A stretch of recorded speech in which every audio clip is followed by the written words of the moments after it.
Welcome to another Table Talk.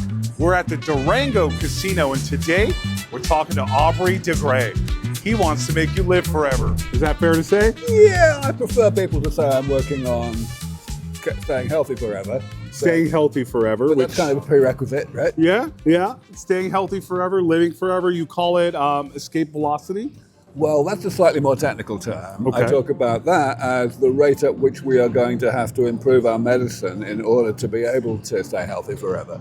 But yeah, more or less. All right, and today we're playing Baccarat. While we talk about that, we're going to do $500 each. Aubrey is playing for a charity, which is? LEV Foundation, Longevity Escape Velocity Foundation. The Longevity Escape Velocity Foundation. Okay. So I guess I have a first question while she gives us our money. Do we deserve to live forever? I believe that everybody deserves to stay healthy.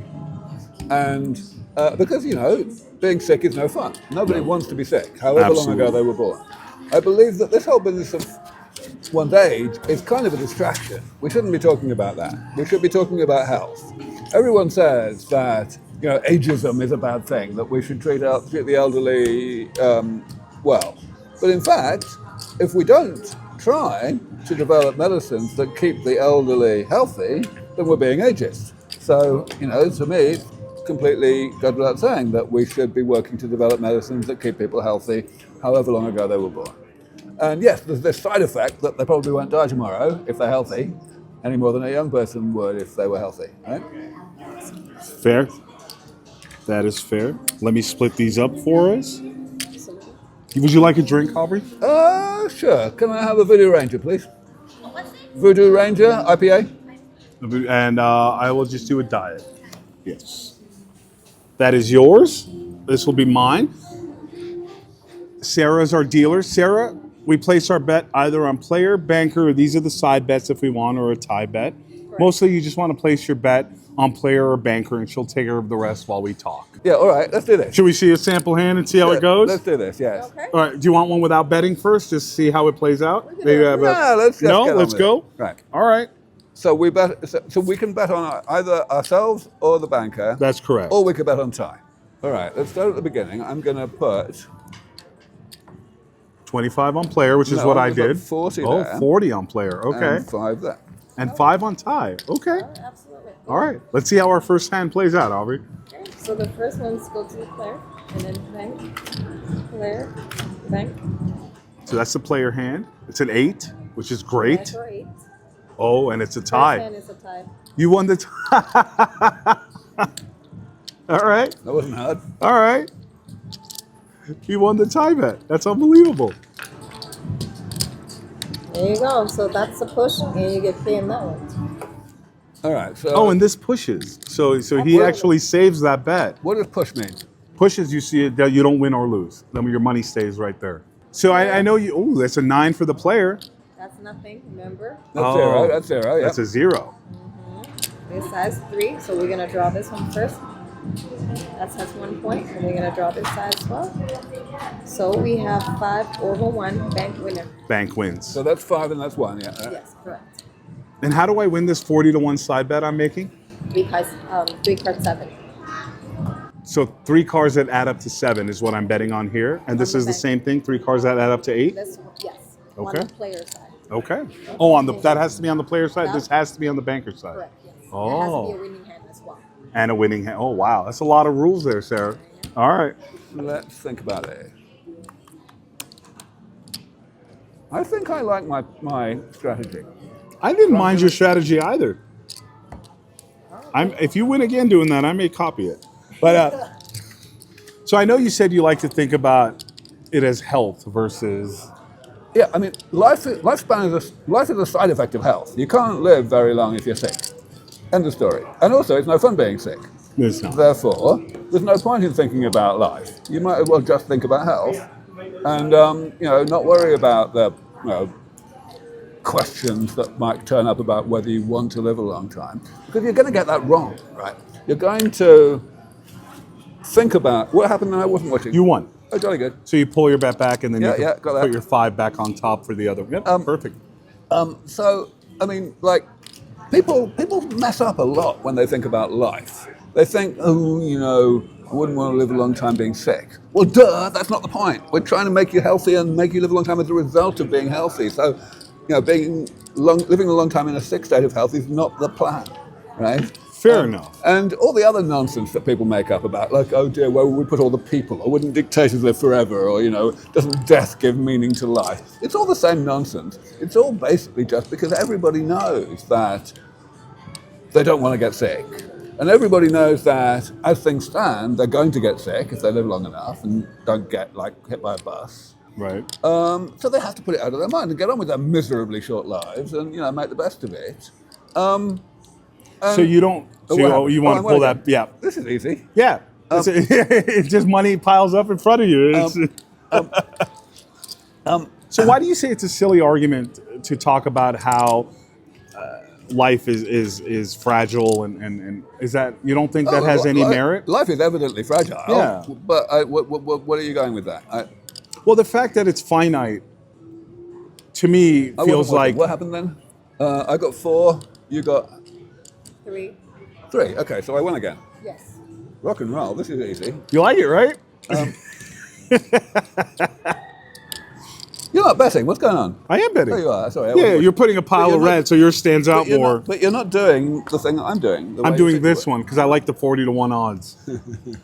No, but no. The point is, I'm doing it in a ratio that's equal to the ratio. So this is 1-1. Correct. This is 8-1. So I'm putting 8 times as much here as I'm putting here. Yep. You're not doing that. No, I'm not. You should be. I should.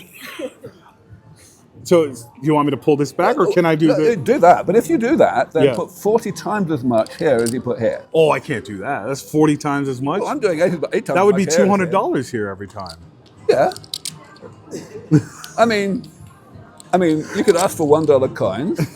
Right? Get some $1 coins. Come on. Let me get some. Let me get more red from you. I'll match your bet. How's that? Let me get some red. No, get some blue. One of the $1 ones. I probably can have you one more. That's it because I'm running. Oh, you're running out of red. Yeah, 'cause Okay. I'm getting them all. You're piling you them could- up. you could- Oh, I'm gonna match you. Why don't you just give me some 25s or whatever to get rid of some of these? Because I've got too many. Oh, actually, no. If I'm going to carry on this strategy, I'm going to need a lot of these. So Yeah, I'll hold on. I'm matching you for now until she runs out of reds. We'll see how it goes. All right. So, I'm one of those fools that thinks that life being short It's a good thing. is what gives it meaning. Yeah, come on. So why do you hate that argument? Well, first of all, what is this thing called meaning anyway? You know, I mean, do you look both ways when you cross the street? We both lost. What's going on? Hang on. We both lost that one. We did? Yep, the banker won. Hang on. Okay, let's do this. All right. Am I doing the same thing? 3, yeah. Okay. Right, yeah. So that's what I'm saying. So I mean, you look both ways. I mean, you don't deliberately die, right? Yeah. So And no one wants to die. well, also nobody wants to die. Yeah. But the point is, right? Did I win again? I did. You did win I'm again. good at this. You're very good I'm at good this. at this completely skill-free game. Yes, that's right. Though we haven't actually had another tie, have we? I'm looking forward to having another tie. Oh, you like getting the $40 up there? Well, I mean, that's right. Okay. I love it. And we just hang on. How long does this go on? Do we carry on until the 8 decks run out? Or what? Until where you cut or where there's like a couple decks left, there's a marker that comes out. Okay. That lets you know it's time to reshuffle. So the bank wins. Oh, if I was betting this, I would have won. You would have won 40-1. Yes. You just cost me $200, Aubrey. I know. You just cost me Hey, $200. the money that I win comes to the charity. The one that you win. Hey? Yeah, that's true. Aubrey de Grey just cost me $200. And I don't get the because that's not my charity's money. Fair enough. Oh, that's funny. All right. Where were we? 1, 2, 3. Can I get a little more red? I'm still gonna match his bet, Absolutely. even though he cost me 200. I will stick to his strategy. So yeah, Put anything on the tie. What? I'm doing it. There. Oh, I see. Yeah, I'm matching. I had to get more red. Rock and But roll. please tell me. All right, why so it's what a was silly it? argument. Yeah, okay. So what is this meaning thing anyway? You know, do you actually think about meaning when you decide whether to look both ways when you cross the street? Do you actually think about meaning when you decide anything in your life? I mean, like, people don't. People just, like, they know what they want. They decide what they want. Of course, if you do have a vocation in some sense, like, for example, I do, obviously, my Yep. vocation is to save lives, right? I decided when I was a young kid that I wanted to make a big difference to the world. I didn't know in what way I was going to make a big difference. My first career was actually not in aging at all. It wasn't in biology at all. It was in artificial intelligence research. You might want to put down a bet while you're I'm going. sorry, Yeah, I of wasn't course. paying attention. Is that 3 still? I'm getting better at this. There we go. And I worked on that because, you know, I felt that it's a great shame that people have to spend so much of their time doing stuff that they would not do unless they were being paid for it. Therefore, we need more automation, right? But the only reason I did that was because I had never considered the possibility that other people would not be thinking the same as me about aging. You know, I always thought that it was bleeding obvious that aging is the world's worst problem, causes the most suffering, causes the most death, you know. And it was only later that I found out that there was this thing called the pro-aging trance, as I call it, where people make up these insanely irrational reasons to, you know, to claim that aging is some kind of blessing in disguise. The pro-aging trance. That's right. So wait, stop. So you only... The banker won with a 6 because we had a 4. No, I got that, but there's 2 versus 3. So what's going on here is you draw the player's card first, and if after that the banker is ahead, right, before drawing the other card, then the banker doesn't have to draw the next card. The third card is determined that the bank's going to get to draw or not. So if this card is 6 or 7, the bank will get to draw. Any other cards, we don't draw. That's a rules apply. Whoa. Okay, I and this know. is regardless of whether the banker or the player is ahead at this point. So it's It depends on the card. only on that one card. So whether the player's ahead or not, if it's a 6 or 7, the banker draws. And Even if the banker has a 9, has to draw. Well, if it's a natural 9, we don't draw, right? So Okay. if the third card on this side draw a 6 or 7, the bank will draw a card. Even if the banker has a 9. If it's a natural 9, we don't draw. What's a national 9? 2 cards. 2 cards. nine So total. if she has a 9 with just 2 cards, she will never draw. Because that's considered a natural 9. So if she has an 8, she has to draw. Right?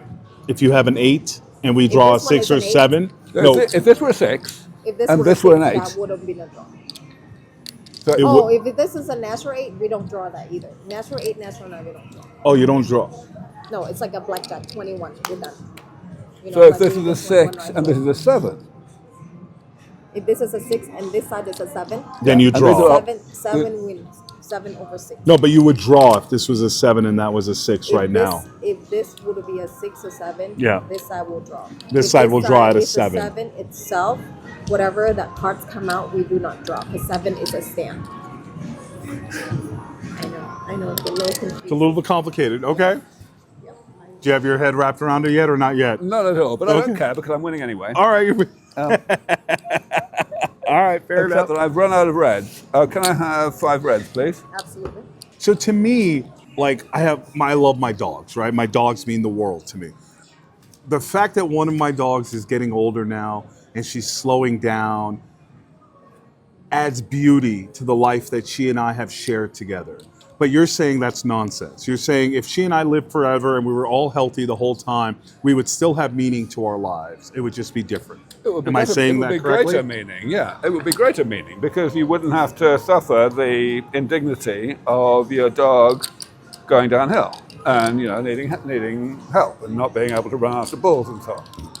And you think the beauty I'm adding to our relationship that's grown over the years is just a coping mechanism and not true Absolutely. I meaning. mean, what do you think the dog thinks, right? I mean, do you think the dog is enjoying being old and going downhill? No, none of us enjoy getting old or sick. Right, so is the dog thinking, supposing the dog knew that you thought it was a good thing that it was getting old, right? the dog would not agree. It would not. I mean, none of us want to pass away or Right. get So, sick. in other words, you are admitting that this is contradictory, right? Agreed. In other words, it's a coping mechanism. End of story. I have trouble. I have trouble because I don't have enough. You don't have enough red. You need to- bits. Can I have 5 more red bits, please? Actually, give me 10. I'm going to need them. So I can rationally and logically understand what you're saying, but there's an emotional side to me that wants to cling to the fact that there's value. Of course there is. There's an emotional side of you that doesn't want to think about what's about to happen to you. Right. Right? But you know, if we were driven only by that, there would be no technology. You know, I mean, everything that people have done. But George Bernard Shaw, the playwright from Ireland from a century ago, said it probably the best of anyone. Said, the reasonable man adapts himself to his circumstances. The unreasonable man rails against his circumstances and tries to change them. Absolutely. Therefore, all progress depends on the unreasonable man.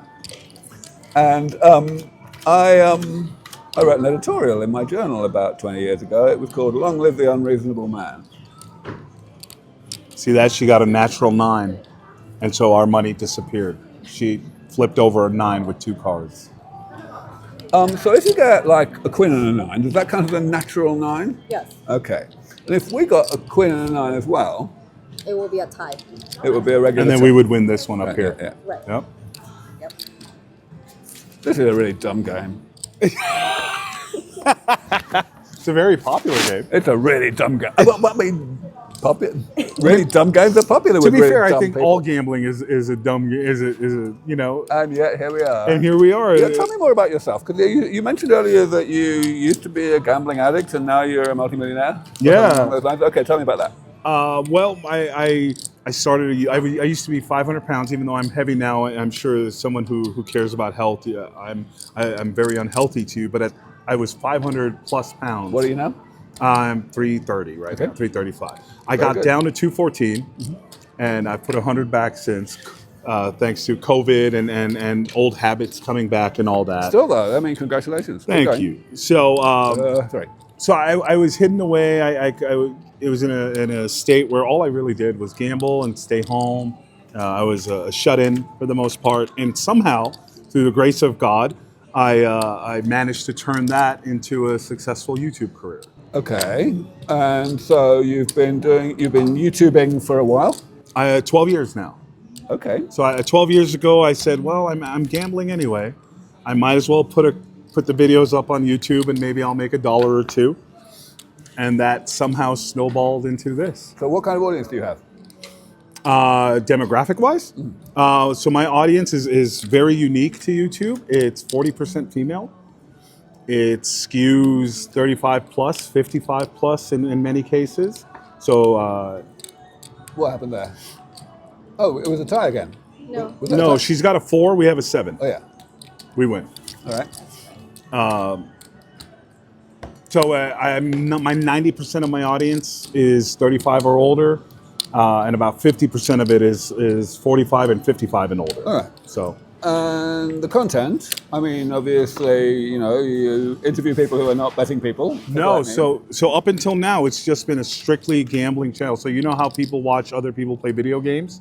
They watch me play slots on a daily basis. They watch you play slot. Yeah, so I play slot machines. I record myself playing. I narrate through it. I'm kind of funny, and that's where we are. Yeah. That sounds like even dumber than playing this game. All right. But now you decide to diversify. And so I thought, how do we expand on this gambling channel that I've built? And I thought, well, we have interesting conversations that are a nice juxtaposition to the gambling, I thought.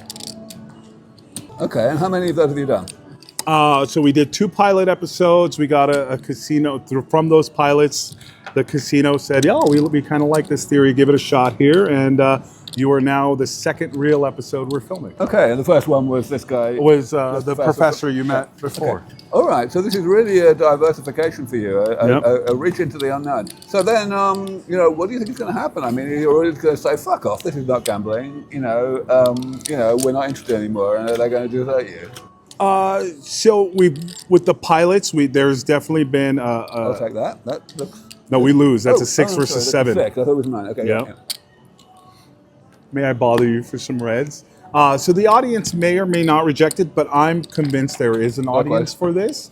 I think with our attention spans being what they are now, having a backdrop that's somewhat entertaining and even though it's completely unrelated, I think will give people something to watch as they listen to us talk. That's the idea anyway. And there's a show on YouTube called The Hot Ones where they eat hot wings. Very increasing spiciness, and they try and have a discussion while both people are suffering through the spiciness. And I figured this would be similar in that we would try to have a conversation through winning and losing. So 1 versus an 8. So we lose. We don't even hit. How come we don't get a chance to catch up? National 8, National 9, game stopped. That kind of hurts my feelings. This is probably another foolish question, but what does the world look like if someone like Putin gets to live forever? So this is not a stupid question. It's still not a very good question, though. Because the fact is, first of all, last I checked, dictator was fairly high on the league table of risky jobs. Yeah, right. True. Right. So, not a lot of them die of aging in the first place, right? True. Furthermore, the ones that do almost always sort out their succession before they die. So they're effectively immortal anyway for the purposes you're describing, right? There's virtually no exceptions. Franco in Spain from the 1970s was pretty much the only exception in anything like living memory, right? So, it's really a dumb argument. But there is something to be said, or would you agree or not agree, that there is a certain cult of personality around some people. And even though they can set up their succession, the next in line may not have that cult of personality that the first person had. Well, that's right, which means we're fine. Because, but the point is people don't... Oh, I see what you're saying. You're saying basically, if someone has immortality and also the cult of personality, then they don't have to rely on their son also having the same cult of personality. Well, the guy that... I've got... can I have a couple more? I mean, quite a few more of these, actually. Well, sure. But, I mean, come on. You're moving into kind of, secondary arguments there. Maybe the person who comes next will have more of a cult of personality. You never know. Perhaps, but it adds at least a variability that the locked-in cult of personality staying forever doesn't, if that makes sense, if I'm saying that but right. Anyway, even then, the cult of personality doesn't make you live forever because you can still get shot. Right? True. As I say, it's a risky job. Yes. She's got a 9, we have a 3. Right. Just like that. We were doing well for a minute there. Oh, we're still doing fair. Well, actually, I'm not doing so well anymore. I've just realised I've got less money than I had a long time ago. You have a lot, and so do I. I feel like my former strategy was I would have had $200 extra right now. The one that you missed? The one that I missed. That's the only time I've missed it, right? There hasn't been another one? Okay, good. Only one, yeah. All right. So that's a 7 versus a 5. That's reduced. And now it's a 3 versus a 5, right? 7. 7, excuse me. Oh, and you don't hit because you have 7 and you stay on that. Wow. Woo.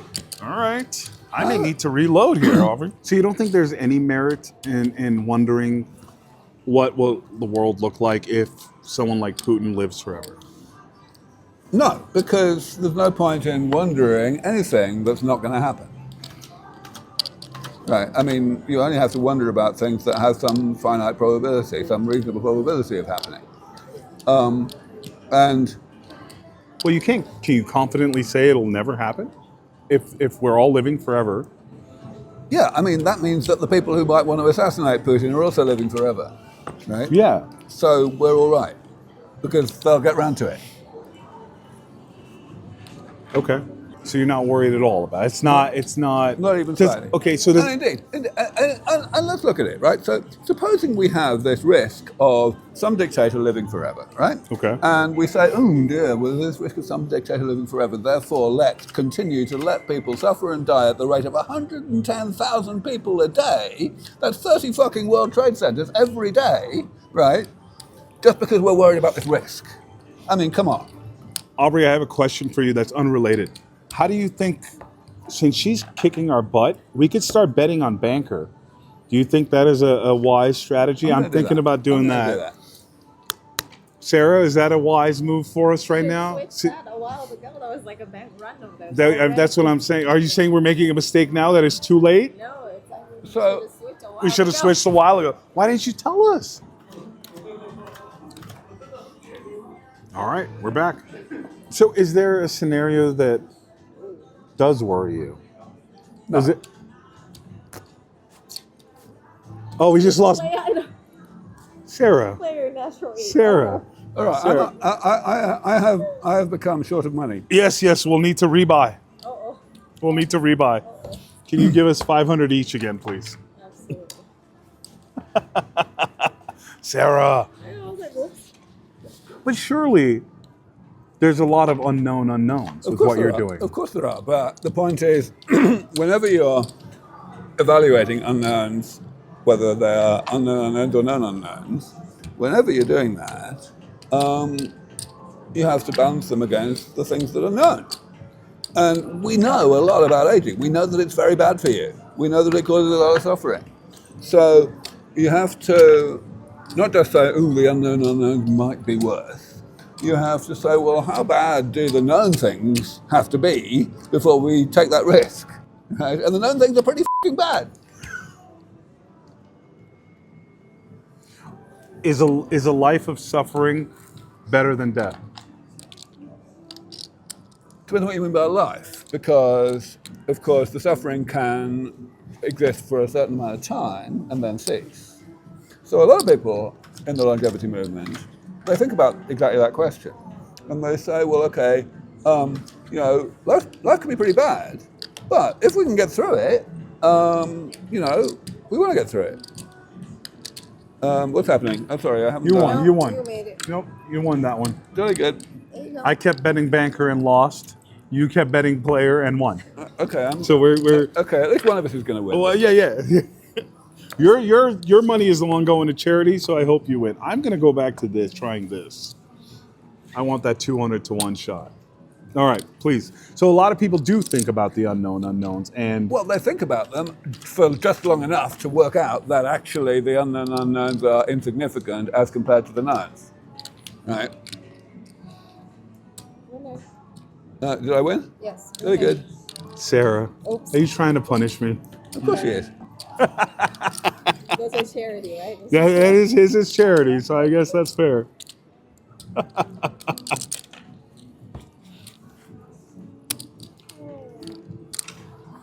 Are you pessimistic in other areas of life? Because you seem very optimistic when it comes to this, obviously. Well, so, I mean, what does one mean by that? By the words? I often feel that pessimists call them, pessimists describe optimists as optimists, and what they mean is over-optimists. And the pessimists describe themselves as realists. What the fuck's that, right? What it means is they're actually a pessimist, they don't want to admit it. right. I guess I'm an optimist, but I'm an optimist for a reason. I'm an optimist because I think it makes sense to be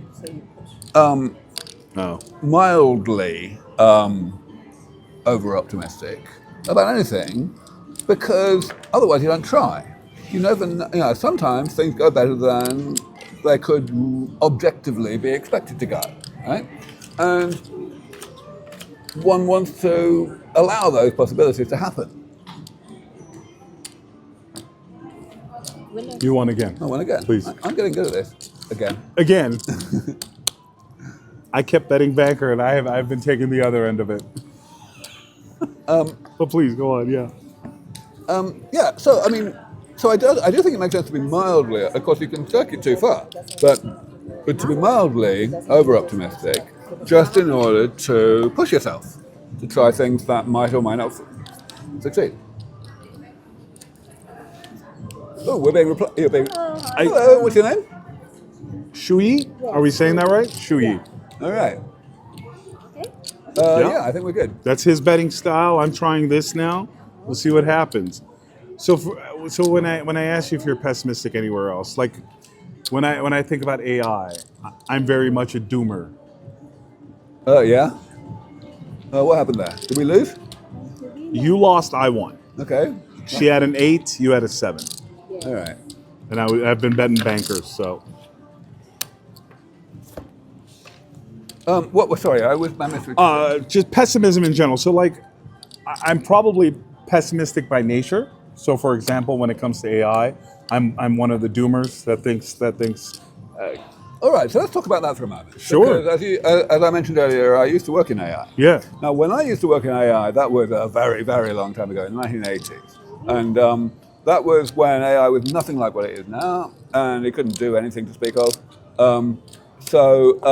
You know, I don't really have any expertise in the AI space as of now.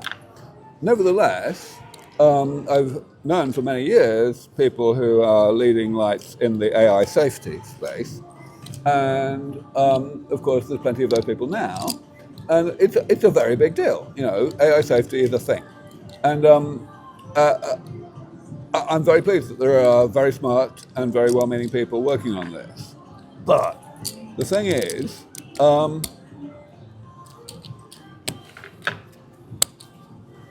You lost. yeah, go ahead. Oh, sorry. The thing is, you know, there's only so much we can do.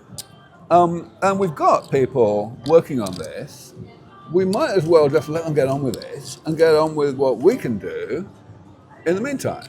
You know, if the AI safety people succeed and AI does not kill us all, then it would be a bit of a shame if we had just sat back and not developed ways to fix aging so that we died anyway. You know, that would be f***ed up, right? So No, we've that's got fair.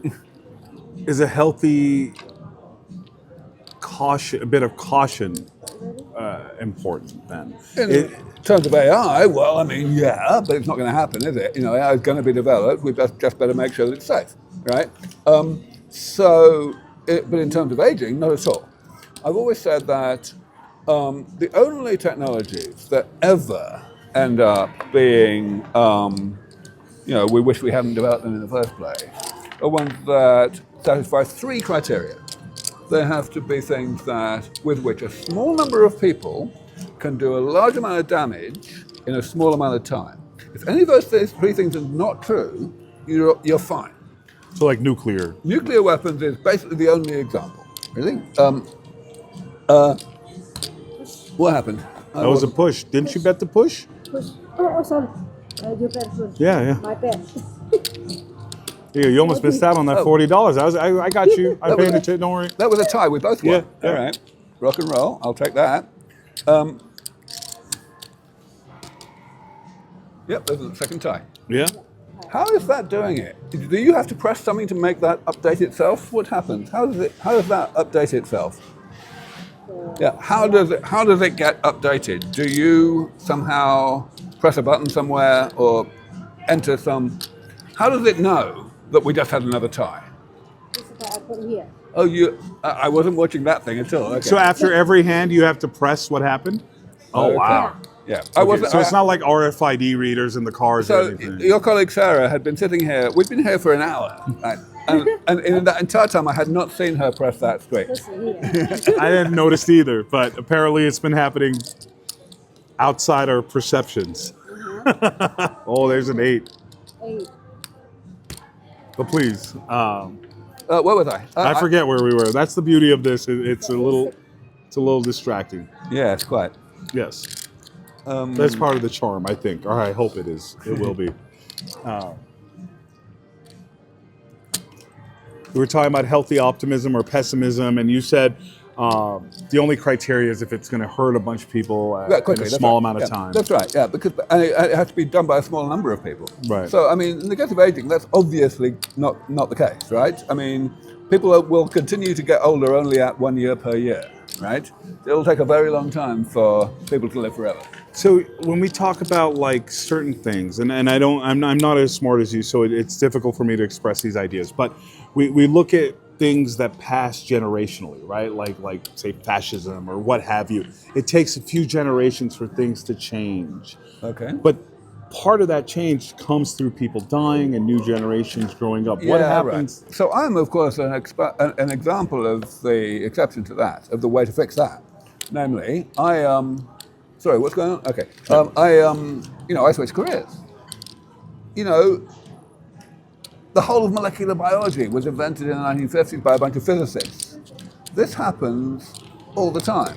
So yes, absolutely, staying in the same job, a particular discipline, a particular field being dominated by the same people forever is suboptimal. But it doesn't have to be that way. And society can make it not be that way. In the same way that, we have like term limits for political office. We can perfectly well also have, tax incentives to switch careers. It's not exactly a difficult problem. It's not a difficult problem in theory. Don't you think it's a difficult problem for humans to solve because of human nature? How hard was it to invent term limits? They were invented pretty quickly when somebody chose to, right? For president of the USA. So I mean, stepping back, the point is, every time anyone comes up with these problems that might exist, it's not just a matter of actually pay attention, this problem is really easy to solve. It's also a matter of, even if we couldn't solve it, would the scenario be worse than the scenario of all the suffering that aging causes? I mean, come on. I need some more red chips, please. Yeah. So no matter what, the ends of longevity justify the means. Well, I won't say no matter what, but I invite people to give me an example where they can honestly say that the ends don't justify the means. That the scenario really is A, likely enough, and B, bad enough to outweigh what we've got today. When I was looking up your bio, I found it. I hadn't heard the term before, but your field is gerontology. Yeah. And it's funny because the only time I'm familiar with that term is the fact that we live in a gerontocracy, and so that's what got me wondering about what it means when the gerontocracy becomes forever. When the old guard just remains the old guard forever. Well, that's right. I mean, and so of course this is what term limits are all about, right? And so you're saying humanity will find a solution when it comes to that? I mean, we just have to look at history. Has humanity succeeded or not in finding solutions to such things when they've come along in the past? We have data. We're not just having faith. Well, not blind faith, but No, we're not just having faith that solutions will come along. We have data that solutions always tend to come along. So how close do you think you are? I think I've heard mentioned 2030. 2030, late 2030s is what I say. 2030 is not very long at all. No, it's very close. Yeah. No, I say the 2030s, the late 2030s, 12 to 15 years from now. And can I have some more red chips, please? It's not very far. Well, that's right, but it's too far. And will it be like a switch? Pretty much, yes. The thing is that we need to get to this is where longevity escape velocity comes in. We need to get to a point where we are postponing the health problems of late life faster than time is passing. In other words, we are keeping the same people in a good, healthy, youthful state as they are, as their date of birth is receding into the past. Now that becomes possible because of the time that you buy with rejuvenation. The way we're going to get any progress to speak of against aging is by not slowing the clock of aging down, but rather by reversing it, by actually making people biologically younger again as they're getting chronologically older. That's not 2030, though. That is 2030. That is 2030. That's how we're going to do it. And So you're going to be able to reverse the biological clock by That's right. 2030. That's right. The question is how much we can reverse it. I believe that once we get to be able to reverse it by 20 years for people who are already in their 60s, we're done. That in those 20 years, we will be able to develop, damage repair 2.0, rejuvenation 2.0, call it, that gets the next 20 years, or the next 30 years, or whatever, and so on. So that's why we have this concept of longevity escape velocity.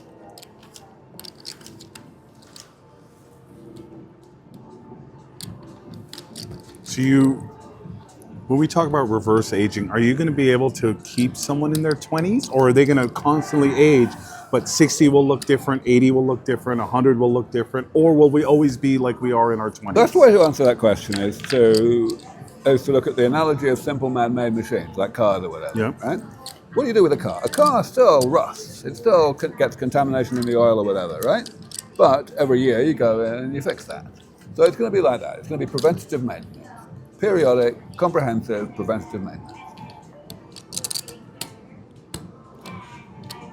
What about for those of us who don't take the best care of ourselves? So a heavy drinker, a heavy eater. What does the future look like for someone who, in a world where people are living forever, but you're not taking great care of yourself? Well, so as time goes on, it's going to be more and more possible to live in what we might consider today to be an irresponsible way. Because the impact of having a poor lifestyle is that you accumulate damage in your body more rapidly than you otherwise would, right? But if we've got ways to repair that damage, which is what reversing aging actually means, right? Then, rejuvenation means, then so long as it can outrun the rate at which you're damaging your body, it's fine. So, and we will be able to outrun it. Will it still be unhealthy to be fat, even though you'll be able to reverse the cell damage that it does? Well, kinda. I mean, it depends what you mean by healthy, right? I mean, if you think it would be, you'd feel healthier if you could run faster than you can, right? Then yeah, sure. I mean, but that's a broader definition of healthy. And this is actually quite important these days because of Ozempic and its friends. So what we have there is something that is a bona fide preventative medicine for many of the problems of late life. Yes. Right? Many of the health problems like diabetes and so on. In fact, we're finding over and over again that there's more and more things that are that are benefiting from that. It's unbelievable, by the way. But the thing is, it's preventative medicine for those things, and preventative medicine is a huge part of the problem that we have. There's a gambling component to this answer, so let me go into it in some detail. No problem. So, people are spectacularly suspicious of preventative medicine. Hardly any preventative medicines exist. The only ones that do exist kind of got there sideways, by being originally treatments and then sort of edging their way into being preventative. And that's not good, because prevention is better than cure. And everybody knows in principle that prevention is better than cure. But when you talk about preventative medicine, it's a whole different matter, because people will say to themselves, oh dear, it's medicine, it's experimental, it might not work. And in particular, if they're not yet sick, which is of course the definition of preventative medicine, they'll say, it might make me sick, therefore I won't go anywhere near it, right? And what they won't do, here's where the gambling part comes in, is actually be rational in evaluating the probabilities. Even if something has a minuscule chance of actually being bad for you, and a really good chance of being good for you, right?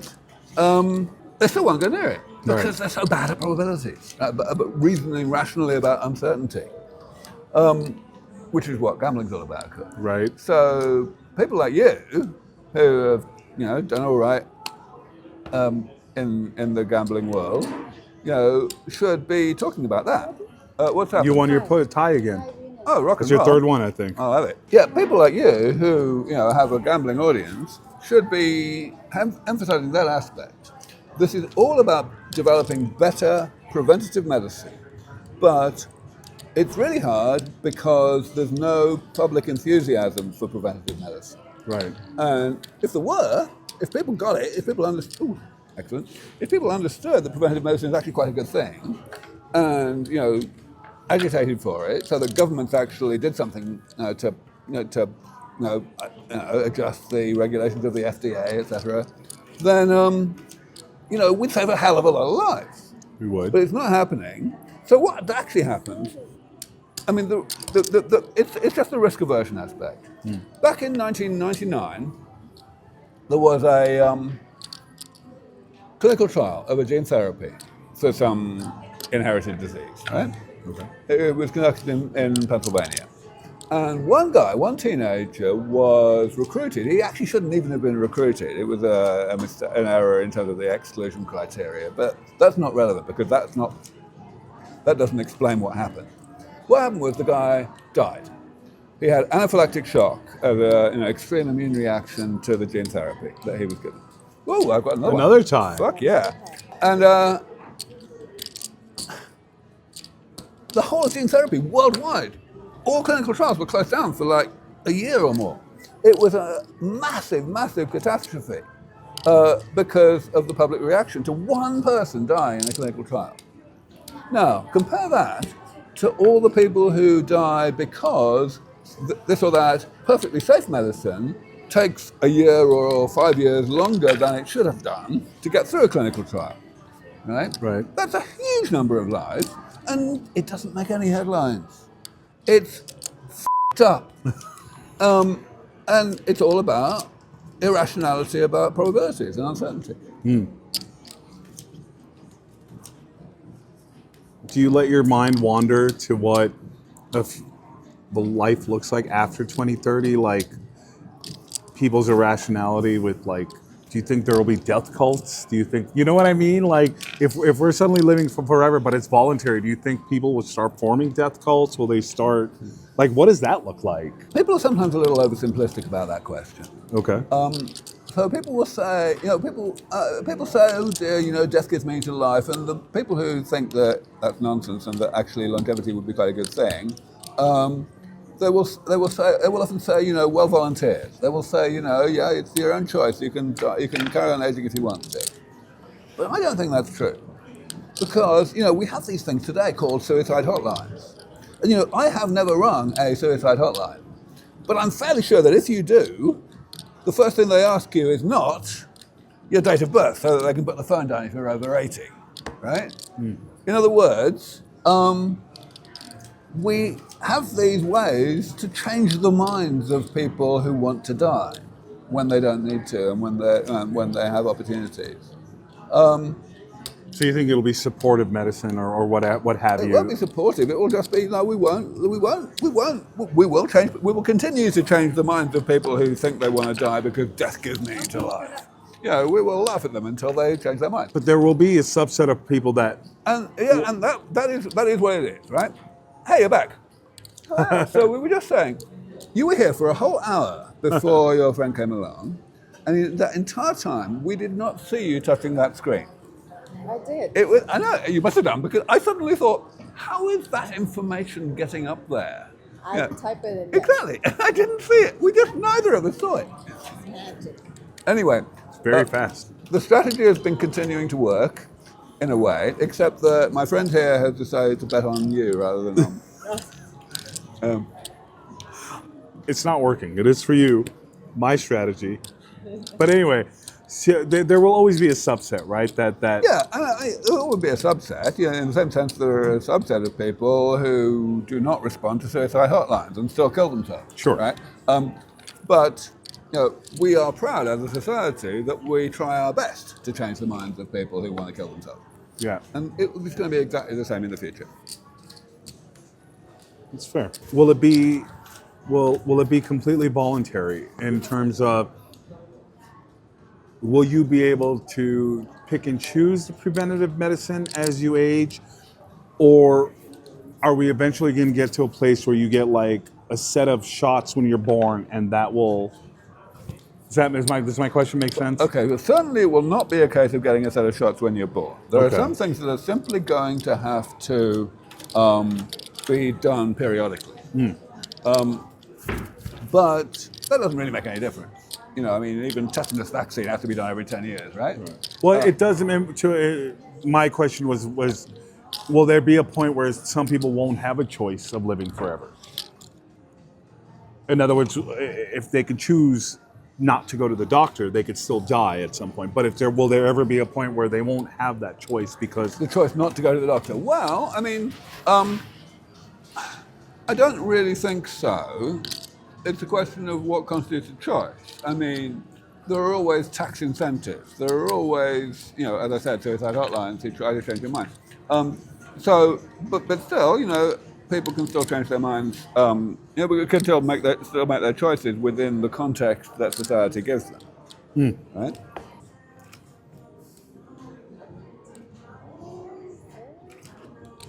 do you think you'll be one of the people that live forever? I think I've got a 50-50 chance of of living long enough to get to longevity escape velocity. But the margins of uncertainty in terms of the timeframes are enormous. You know, I think we have a 50-50 chance of getting to that point in 12 to 15 years from now. But I think there's at least a 5% chance that we won't get there for another 100 years. So we just don't know. How useful is AI to what you're doing? Very useful, but not quite so useful as some people think. So at the moment, what we have is Time for a shuffle. That's that red card I was telling you about so that what- lets us know it's time to shuffle. Yep, This is the last hand before she reshuffles the cards. Okay. Can I have some more red dots?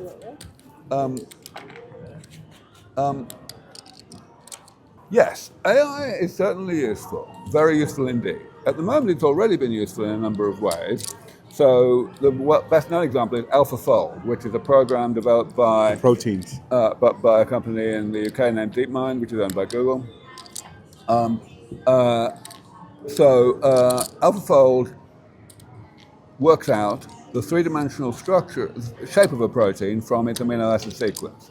Sounds like something that shouldn't be terribly hard, but it turns out it is really, really hard. People have been trying for decades and decades, and they got absolutely nowhere. And then AlphaFold did it. And now we've got further than that. We've now got a program that's the kind of successor of it called AlphaProteo, which goes the other way. It takes a desired shape, and it says, okay, it finds an amino acid sequence that will fold up into that shape. So this is fantastic. And it will be a unimaginable accelerator for all medical research, not just aging. Unimaginable. Unimaginable. I mean, it'll be bigger than what the Human Genome Project did, when you had the sequence of the human genome. A lot of research became enormously faster than it was before. So yeah, that's very big, and there are many other ways in which AI research is helping. But here's the thing. A number of people in the AI community, including a number of very wealthy people, are over-interpreting that. They're saying, well, you know, AI is getting better and better. We're going to have basically AI that can do absolutely anything rather soon. Therefore, let's just make that happen as soon as possible. What's supposed to happen? What's going on? I have to do this. Yeah. It's like last time, no? Oh, yeah, right. Perfect. All right. And then, AI will solve aging for us once that happens. And that's true, but also not true. Because the thing is, AI does not generate data out of thin air. AI generates insights from data. From data, yeah. Right? So, the best that an AI of arbitrary intelligence will be able to do in this future when it exists is to tell us what experiments to do. And so it still depends on us, right? It still depends on us actually bothering to do the experiments. And so we have to actually change our attitude to this whole thing now, before the AI comes along, and do as many experiments as we can, the important ones, not relying on AI, because AI may take longer to get to that point anyway, we don't know. But even if it did happen tomorrow, it wouldn't help unless we do the experiments. So, a lot of people out there, especially people like, Sam Altman, are like, I believe, going too far in their faith in AI. Right. AI is a tool. It's not Jesus. Yes. It's Is not God. It's not God. Yes. That's right. Yeah. That's fair. That's fair. How many people are working on what you're working on? And do you consider someone like Bryan Johnson up here? He's more fringe, right? I wouldn't call Bryan fringe. He's fringe in his decision making. He's just decided he likes to relinquish control of his life, and not actually make his own decisions anymore. And a lot of people, including myself, think that's completely crazy. But the point is, what he's doing in terms of showing leadership, leading by example, is very important. He's doing everything he can with the large amount of money that he has, and he's, developing ways to get to encourage and enable other people to do as much of that as they can, even without $2 million a year, which is what he spends. However, he is a bit of a contradiction, because on the one hand, he says, the fundamental reason he's doing this is because he doesn't want to die, right? Mm-hmm. But then, he only does that, despite the fact that he knows perfectly well that if all you can do is the stuff you can do today, you're going to die. And therefore, we need new research breakthroughs. And he doesn't put any of his money into funding those research breakthroughs. And this is widely understood to be a really quite serious contradiction. But there he is. So I wouldn't call him fringe, but I would call him irrational. Irrational. But didn't you say it takes irrational people to bring about change? It takes people who are rational about uncertainty and probabilities, yes. And he's got no excuse because he's a geek. He made his money in, by building a company in the IT world. Can I have some more of the? Do you view him? This may be a strange question, but do you view him maybe a little like Shulgin, in where he's doing the experiments on himself as he tries to navigate this field? There's nothing wrong with self-experimentation. There's a long and distinguished history of scientists doing self-experimentation. The world cannot revolve entirely around that. Of course. I mean, I think it's fantastic that he is self-experimenting and that he's encouraging other people to do so and to record data in a useful way that we can learn from. But it's not the whole story. Do you experiment on yourself? No, I don't. You don't. And why? Basically because I'm doing so well already. When Bryan started this, he was overweight. He was doing a lot of things wrong. He was not in the best condition. Whereas I've been lucky. I'm the kind of guy who I can eat and drink what I like, and nothing seems to happen. And I don't even need to exercise to speak of. And I'm still, when I have my biological age measured in all manner of different ways, I always come out ridiculously young. So for me, the rational thing to do again is to be conservative. If it ain't broke, don't fix it, kind of thing, right? So that's why I don't do stuff. But you don't see the need to. It's more a case of I see the need not to, because if I did, I would have I'm already doing exceptionally well, so I can't rely on what works for the average person necessarily working for me. So to me, the balance of probabilities is that if I did do stuff that most people would do, I would be actually doing myself harm relative to where I already am. Right. Right, because you're healthy enough as it is that you don't need to experiment on yourself. And you may hurt yourself in the process. Exactly. And so this is not the same argument that I was giving earlier about preventative medicine. This is about me per se. I already have the information. Can I have a couple more of those? I already have the information that says that I'm doing well, and not just health. I'm not just healthy. I'm exceptionally healthy. That's the critical thing that makes this logic work. Can I ask, as someone who takes health and stuff seriously, why you drink? Because I always have. Again, it's just if it ain't broke, don't fix it. I don't drink any more or less than I did when I was 17. And But you do recognize it as something that's harmful to the body, harmful right? to some bodies, Yeah. but apparently not all. You think you're impervious to the damage of Well, the damage of the amount that I actually drink. Obviously, one can drink an excessive amount, but I never have. I've never been a binge drinker of any kind. I keep losing. What's going on here? Can I have a couple more of those? you're supposed to be making money for your charity? I know. It's outrageous. Sarah, let's let player win a few. I know. Has he been banker the last 5? Oh, At least 5, yeah. Yes. Well, this one is 2.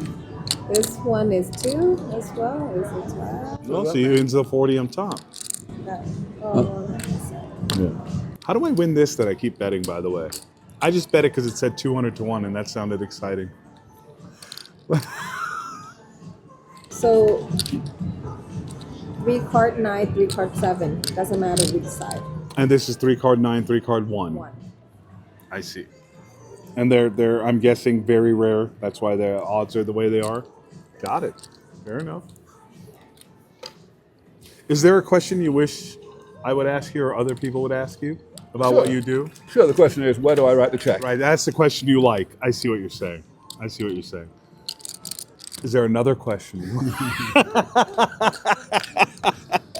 Yeah, honestly, I mean, you've asked the usual questions, the right questions. I mean, you've asked about why I do what I do. You've asked about, why the deathist arguments make no sense. I guess one thing I could explain a little bit is why we are doing what we are doing at LED Foundation. You haven't talked about that. So what we're doing is we are giving mice a whole bunch of different things at the same time. Now, we'll have to ask some questions about why that would be the right thing to do. So the first step in answering that is to explain why I've been doing what I've been doing for the past, thank you, for the past 25 years, which is that 25 years ago, I came up with the realization that a divide and conquer damage repair approach, where you do preventative maintenance of a lot of different types, is going to be much easier to get progress from than slowing aging down. And so any divide and conquer approach to anything necessarily has two phases. There's the phase where you are developing the individual components of the approach, and then there's the approach where you put them together. Right? Now, you've You just won again. Something on that, eh? Yeah, do you want to give me 25 in reds? Sure. So 5 of them. There we go. There, thank you, see? That's 4. That's 4. That's fine. Yeah. Thank you. Perfect. What was I saying? So there's that first phase, and that was what I worked on almost entirely for most of the time we've been together. I've been doing this work. Thank you. What the hell's going on here? I'm losing track. And it's worked out pretty well. I worked on the most difficult things always, the things that were not being worked on by other people. And that was quite successful, as I say. But,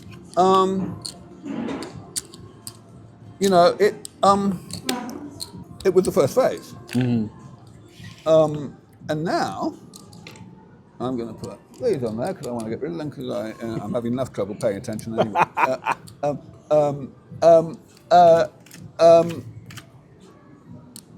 And now we're at the second phase. The things that I used to work on, the most difficult components of the divide and conquer strategy, are still not really ready for prime time. They're still not really at the point where we can put them in mice and get them to extend life. But some of the easier things that I was never working on because other people were working on them have now got to that point. So we can start putting them together and seeing what happens. And, you know, individually, on their own, each one of these things has successfully extended lifespan in mice a bit. So we want to see whether there's additivity there, whether we can put these things together and get more of an effect than we can for each thing individually. And so we've been doing that for the first time ever. Nobody ever done such an experiment. And we did this over the past 2 years, starting February of 2023. The experiment is just coming to an end. There's one mouse left out of the original 1,000 mice that we started with different combinations of these things. And, it's working. You know, but we need it to work better, and we will. Soon, I believe we have a good chance. Can I have more of these, please? I believe we have a good chance, a very good chance, of getting to double or treble the amount of impact that we can have on lifespan of mice that are already in middle age before we do anything to them that anyone's ever achieved before. And that will change the entire world. That will allow all experts in this field to to conclude that, we're close to bringing aging under genuine medical control. I don't know what breakthroughs you've made in the last couple of years. My last frame of reference was that the only way we extended life in mice was through caloric restriction. Well, that's right. And it's not completely true, but it's almost true, because the only other ways we can do it at the moment are through drugs that mimic calorie restriction. In other words, that essentially tricks the body into thinking it's getting not enough calories, even though it actually is. Oh, we have medication that does that now? We do. Oh, wow. There's a drug called rapamycin that's particularly famous for this. Isn't that what Bryan was taking, and it was aging him quicker than it wasn't? He found it didn't work for him, that's right. Yeah. Nevertheless, the point is it does work for mice, reproducibly. If you start, so mice normally regular mice that are healthy in every other way live about 2.5 years on average. So middle age we define as 1.5 years. So they've got a year to live on average. And what we want to do is increase that. Now, rapamycin, or calorie restriction itself, will give you about 4 additional months of life. Okay. So it'll take you out to, what's that? That's going to be 2 years and 10 months rather than 2 years and 6 months, right? We want to do better than that, and nobody ever has. And with calorie restriction, we've been able to do that for 50 years at least, right? We've been able to do it for 15 years with rapamycin. You know, it's crazy that we've made no progress. And of course, almost all of the experts will assiduously, studiously downplay this and sweep it under the carpet. But it's fact. It's a fact. So that's why, if we could do better, if we could double that or treble that, if we could treble that, that would be to get an additional year of life rather than only 4 months, right? Then that would be why it would be a completely new world. Does combining rapamycin and actual caloric restriction do anything, or are you double dipping on the same mechanism? No, you wouldn't need to do either of those. The point is you would do other stuff. You would do damage repair. Those things don't do damage repair. They slow aging down. They don't reverse it. What we're doing is taking things that are damage repair and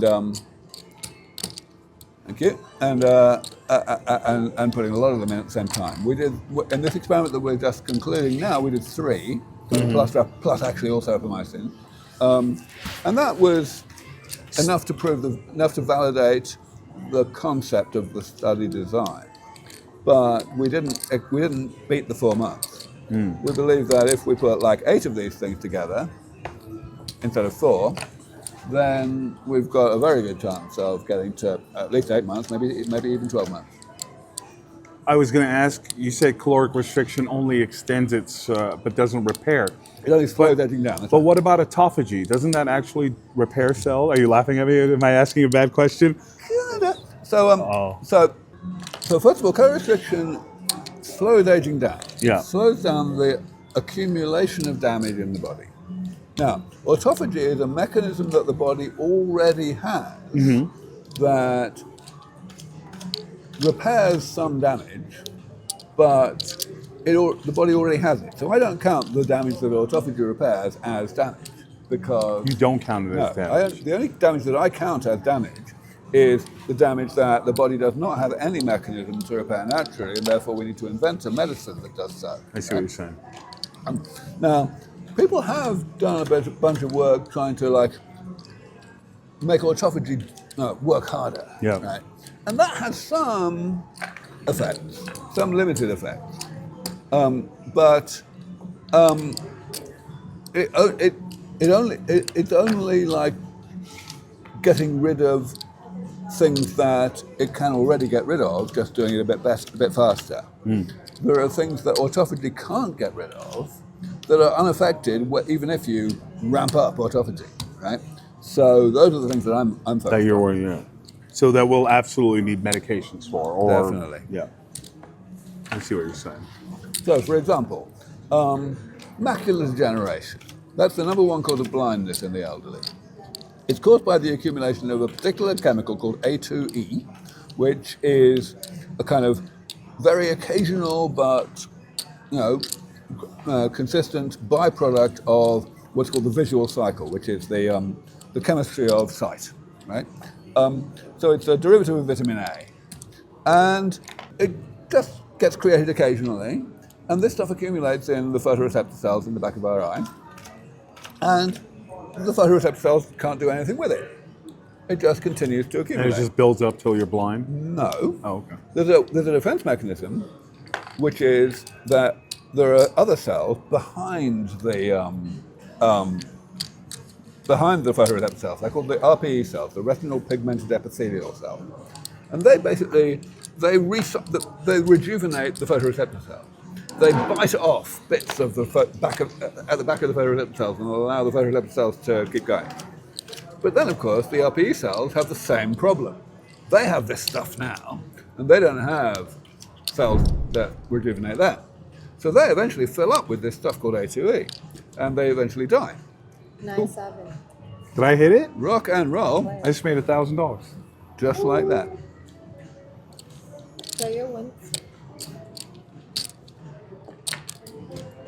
Sorry, please continue. No, this is great. Yeah. So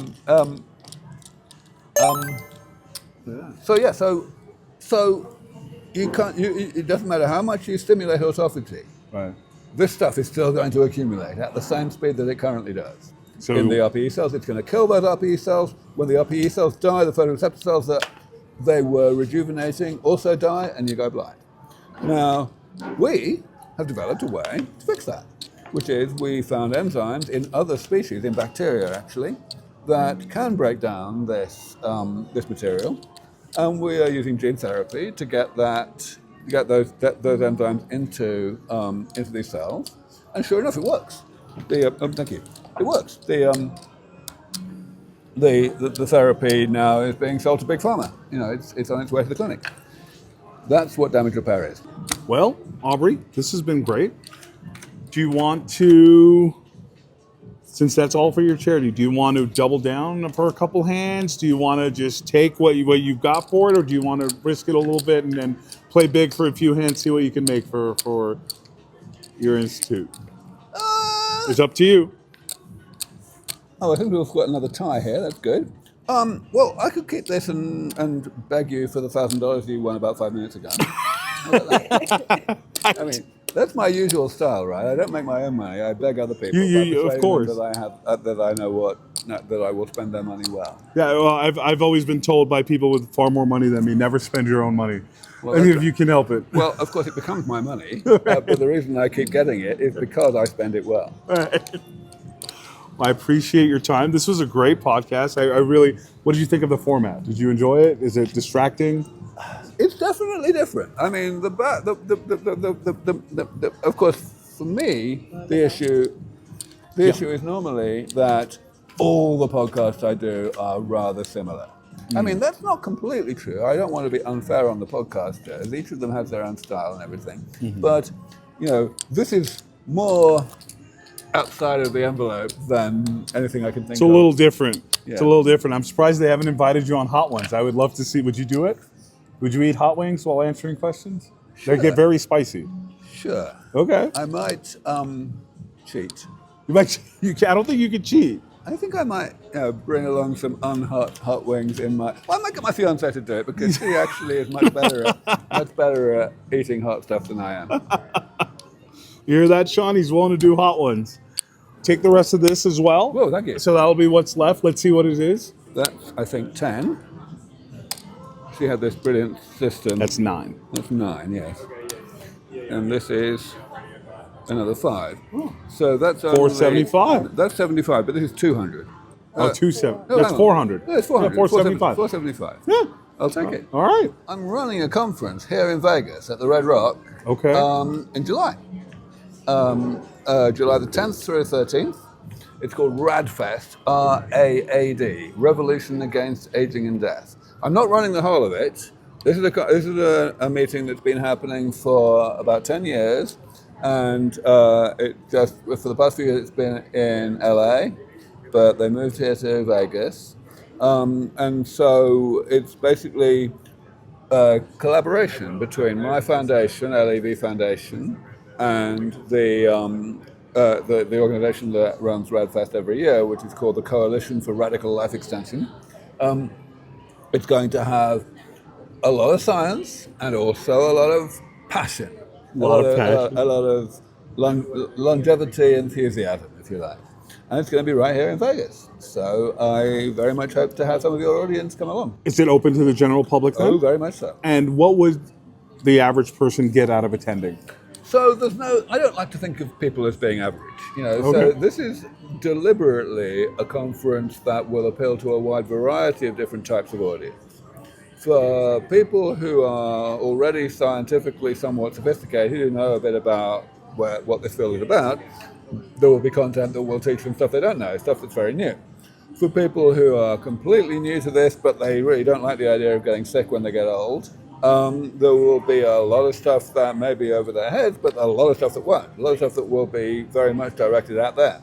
There will be stuff focused on research, in other words, on treatments that don't yet exist, but we're working to make them. And there will also be lots of stuff on medicine. In other words, stuff that does exist and that doesn't do as much as we'd like, but it does a lot more than nothing.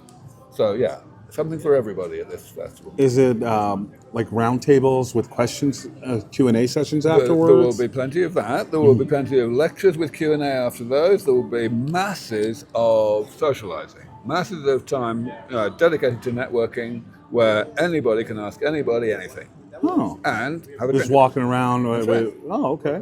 And this will be at Red Rock? At Red Rock, that's right. And the dates are July 13th? 10th through 13th. 10th through Starts on the 13th. 10th, ends on the 13th. And is there a website they can go to There to sure sign is. up or learn more? Sure is. Go to radfest.com or you can go to levf.org, which is our website. Either of those, you will go straight to the conference. And it's RADFest, RAAD, That's right. FEST.com. Exactly that. All right. Well, Aubrey, I appreciate you doing this so much. Absolutely. Thank Likewise. you, everyone. This was Table Talk with Aubrey de Grey. He's got a lot of TED Talks online you can watch. You can Google him and find out more about his research. Thank you guys so much for watching. I'll see you on the next one.